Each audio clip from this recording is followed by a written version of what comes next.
Friends நேற்று ஆதித்யா ஸ்கூலில் வந்து பொங்கல் செலிப்ரேஷன் இருந்ததுனால ட்ரெடிஷனல் ட்ரெஸ்ஸில் தான் அந்த வர சொல்லியிருந்தாங்க. மொத்தமாக ஆதித்யாவுக்கு வந்து ஒரு 2 வேஸ்டி ஷர்ட் இருக்குது. ஒன்று வந்து இந்த வீட்டு பால் காய்ச்சப்போ மீஷோவில் வந்து பர்ச்சேஸ் பண்ணது. இந்த எல்லோ வந்து போன பொங்கலுக்கு எடுத்தது. அந்த க்ரீன் வந்து சேரலை, இந்த எல்லோ தான் வந்து சேர்ந்தனால அதை தான் வந்து போட்டுக்கிட்டு இருந்தோம். நான் வந்து போட்டேன், அவன் கொஞ்சம் கூட நிற்கவே இல்லை. அதனால் வந்து ஹஸ்பண்ட் கிட்டே வந்து அவனை கொடுத்தாச்சு. அவங்க தான் இருந்துட்டு மடிச்செல்லாம் கட்டி அழகு பார்த்துட்டு இருந்தாங்க. மடிச்சு கட்டினதும் பார்த்திங்கன்னா இதில் ஏறி ஒரு குதிச்சான். அதிலே வந்து மொத்த வேஸ்ட்டி வந்து அவுந்துடுச்சு.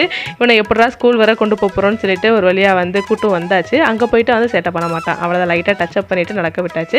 பார்க்குறதுக்கே அவ்வளோ க்யூட்டாக இருந்தான். ஆதித்யா மட்டும் இல்லை, அங்கேருந்து எல்லா குட்டீஸுமே அழகாக இருந்தாங்க. பாய்ஸ் எல்லோரும் வேஸ்டி ஷர்ட்லையும், பொண்ணுங்க எல்லாருமே வந்து பட்டுப்பாவோட சட்டையிலையும் டான்ஸ் பெர்ஃபார்மன்ஸ் எல்லாமே நடந்தது. பார்க்குறதுக்கு அவ்வளோ அழகாக இருந்தது.